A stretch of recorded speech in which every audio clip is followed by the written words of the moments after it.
everyone, I'm Autumn here at CheapRVLiving, and today I am here with Mike and Twyla. Hi guys. Hi. And we are here with their awesome truck camper. They have quite a story, so I'm so excited for you guys to share about it. Yeah, we're excited too. Yeah, awesome. Well, first, what do we have going on here? Well, right behind us here is our Lance truck camper, and we'll include that we named her Betty White. Oh, nice. Yeah. How did that name come about? Well, because she's graceful, old. Thought Betty White was the perfect fit for her. And the truck was named Black Betty. Oh, So well, there you go. we got Black Betty and Betty White. All right. And what year is she? She is a 2002 Lance 915. Wow. And you said you got her for an excellent price. Is that right? Yes, $1,200 on Facebook Marketplace. Wow. And just wait till you guys see the inside, knowing that they got this for $1,200. Yep. Now, you guys have quite a powerful story about getting on the road. I'd love to just kind of hear about that.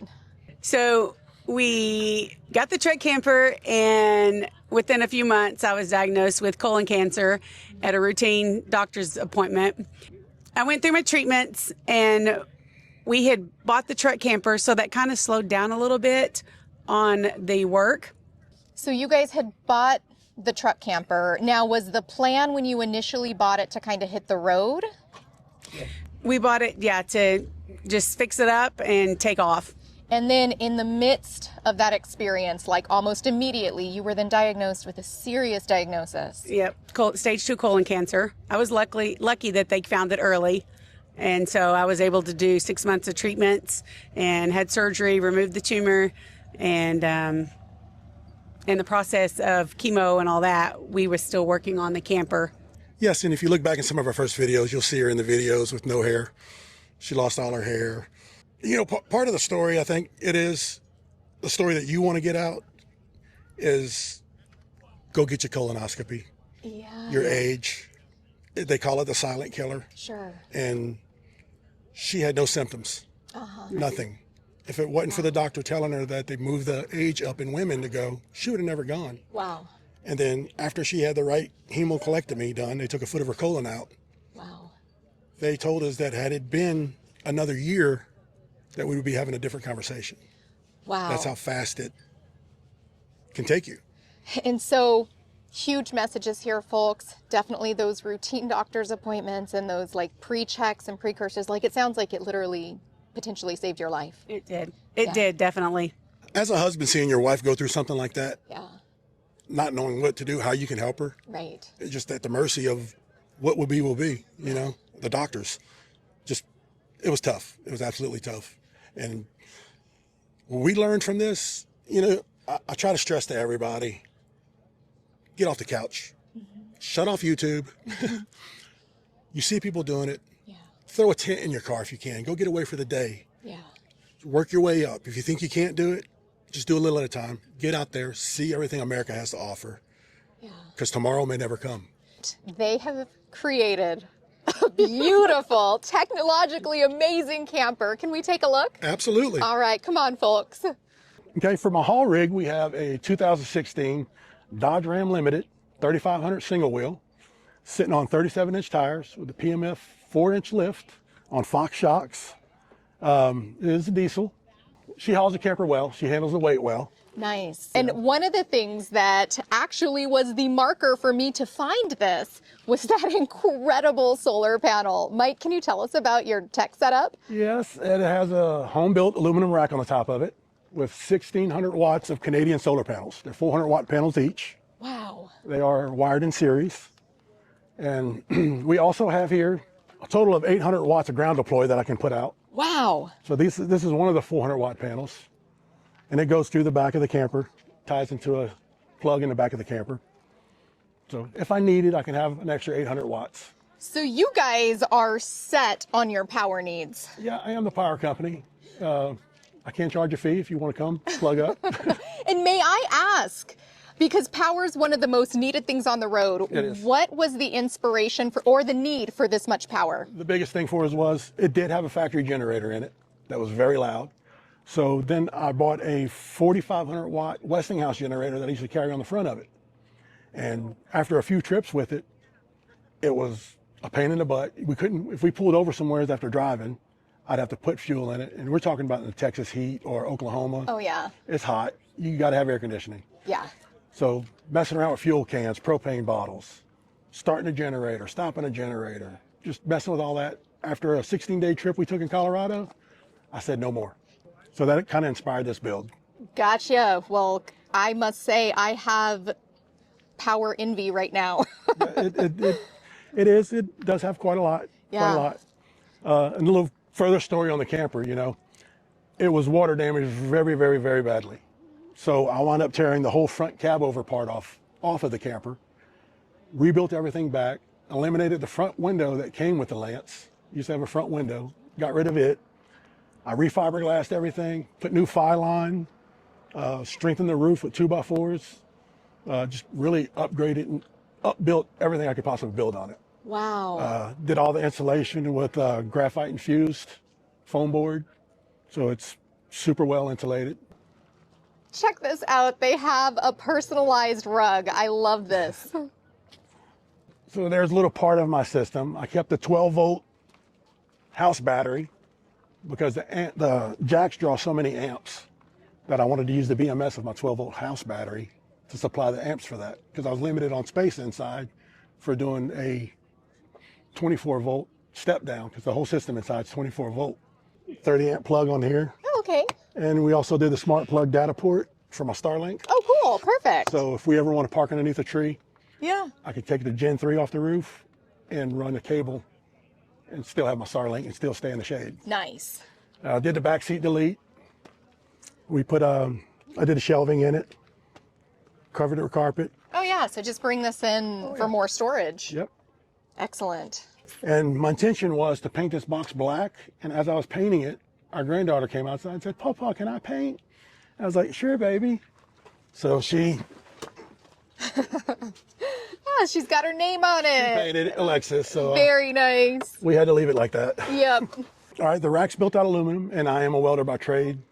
Don't weld no more for work, but I have the skill. So I built the aluminum rack for it. We installed a Fagatti tankless hot water heater in it.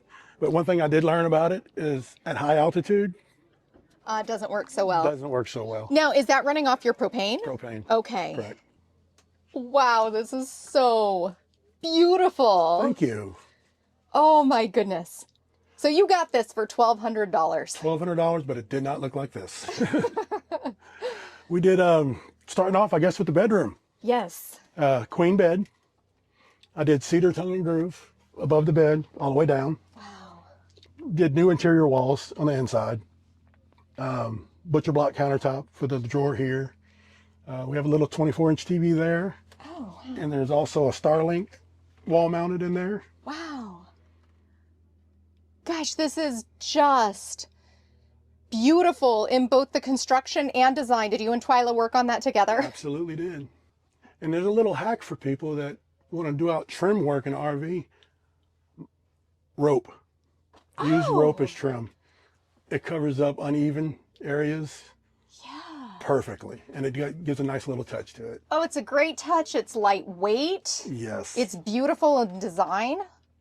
So is this like your clothing closets? Yeah, it's little stuff that we don't need all the time on the side of each bed. Wow.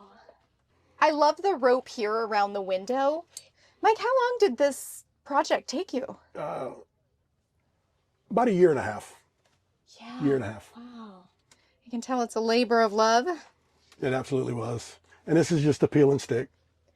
Oh, yeah, it keeps the weight down. Peel and stick, yeah. Wow, that looks fantastic. And butcher block, residential sink, went to the residential mowing faucet. I'm curious about your water tanks. It's just a 30-gallon water tank. Okay. Same with gray water? I think I have 15 gray and 10 black. And I see this very nice cooktop. Yeah, this is the, and I found that Rec Pro carried pretty much everything for RVing. It's one-stop shop. Yeah. And this Rec Pro brand range. And I did buy the Nomadic convection microwave because we got rid of the stove part. Okay. So we can bake in that. And we went with the Rec Pro range hood. Took the Norcold refrigerator out and we installed the Rec Pro 4 cubic foot refrigerator freezer combo. Nice. And that runs on 12 volt. Wow, that's a great size fridge. Yeah, it's not bad at all. And then is this your pantry?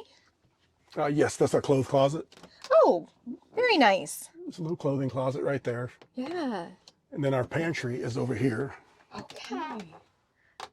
And this used to be a U-shaped dinette. Uh-huh. In the 915, it came this way with a storage box there, along this way, and back this way with a table in the middle. So through my scouring the internet, looking for something to put here, because I knew what I wanted to build, and I knew the route I wanted to go. Yes. Jackknife couches for RVs were like $2,000, $2,500 Wow. through RV companies. Yeah. So I started pulling measurements, and we was walking through Walmart one day, Uh-huh. and I come across this futon, and I was like, $197? So I pulled the tape measure on it. I walked over to the tool section and got a tape measure Yeah. and pulled a tape measure on it, and it was the exact same width. That is an unbelievably perfect fit. It's like it's meant to be in here. $197 at Walmart. Yeah. Just took the legs off of it and stuck it in here, Yeah. and it worked. Wow. Awesome. Yep, perfect. And then share with us about this incredible setup you have down here. Yes. So what I have here is, man, where do I start? So if you look, so we'll start over there, Okay. the batteries. Yes. Right there I have 3 24 volt, 100 amp hour EG4LL version 2 with server rack batteries. Wow. That's my batteries for this. That's 600 amp hours at 24 volts. And over here we have the Multi Plus 2, 24 volt, 3000, 70 amp. And right above it, I have the 130 MPPT. That's what controls my ground deploy solar. Okay. And then moving along, the 250 100 MPPT. That is for my 1600 watts of solar on the roof. Wow. And right below it is the 24 12 20. That'll take the 24 volts from my batteries, convert it to 12 volts, and keep that 12 volt house battery charged up. And then on next to it is a 12 24 15. That takes the 12 volt from my truck while I'm driving, converts it to 24 volts, and puts like 400 watts in my batteries while I'm driving. Wow. And then the Lynx distributor and a Servo GX. And so I had asked Mike, I had said I have a Jackery 1500, and you had said it's essentially this equivalent of how many of those? Probably 12 to 15 of those. Wow, Yeah. that is so much power, you guys. Yeah, we can run the AC, which I have the Houghton 3500. Yeah. Oh, let me actually show you guys this. It's very quiet as well. Yeah. Yeah, that the big selling point is how quiet it is. It's got a heat pump in it and soft start. And here's the wattage that it's pulling. That's that and the Starlink together. So that for an air conditioning is fantastic. And your power capacity is totally set for that. How long would this thing run? I've run it all night. I can run it all day and use probably 30% of my battery. Wow. Like we'll run it all night, use 30, 40% of my battery. Yeah. And by 1, 2 o'clock the next day on a sunny day, I'm back to 100%. If I ever need to work on anything, Oh, it just lifts up perfect. and I So, can get to all my equipment. and it looks like we've got a bathroom We here. do have a bathroom. Okay. And I'm 6'4", 260. I have no problem in it. Wow. I have no problem in it. Yeah. I can shower, use the bathroom. Okay. Oh, this is bigger than I would have expected. I see it's got a skylight. Yep. Did it come with that or did you install that? It had the skylight, but I put the vent fan in there. Nice. It has the LED light in it. Do you guys use this much for showering? Oh, yeah. Absolutely. Nice. And then it looks like it is an RV toilet. It's not compost, correct? Correct. Correct. It's the regular Thetford toilet. I'd be curious to hear, you guys had kind of shared a little bit earlier about, you know, the words of wisdom of get out and do things. Absolutely. So if folks are at home watching this and they really want to take that leap, but they haven't yet and they're afraid, what advice would you give them? Tomorrow may never come. It's not promised to neither one of us. Yeah. And you know, I'm 50, she's 50. They say 65, you retire, but you may not make it. And my thing was too that I'm in pretty good physical shape right now. Not the best of health, you know, diabetic, You know, things catching up to me. My rough living when I was younger, but I can physically do stuff right now. Yeah. And so I want to enjoy it to the fullest. When I'm 65, I might not be able to, if I even get to 65. And I'm curious, so you mentioned that you're not quite of retirement age yet. And how do you guys make this work living on the road? Well, I work 2 weeks on, 2 weeks off in the oil field in West Texas. So it's kind of a strange marriage. You think all the solar and energy, the way I make my energy, but when I work, I get my oil out the ground. Oh, yeah. So it's kind of those two don't go together. So a lot of folks would love to do this lifestyle, but they are concerned about having just medical circumstances and living with that on the road. How do you guys make that work? So I have tried to make better, healthier eating choices and try to stay active. And when I have scheduled my follow-up and doctor appointments when I'm home. Lots of planning. You just have to plan. You have to say, he'll say, well, he works 2 weeks on, 2 weeks off. So when he's home, he'll say, I want to go do this and can't have a doctor's appointment. Or we just have to plan around when he's home, when his schedule is. Yeah. And we just make it work. We try to do something even as simple as just going to Lake Texoma and having a weekend trip just to go away and spend time together by ourselves without the hustle and bustle of life and just to enjoy life more. Well, Mike and Twyla, thank you so much for sharing your beautiful, awesome, technologically advanced, futuristic truck camper with us. Thank you so much for having us. And folks, if you got anything out of this video, be sure to hit that thumbs up button, comment below, and be sure to subscribe to our channel if you haven't already. Thank you, guys.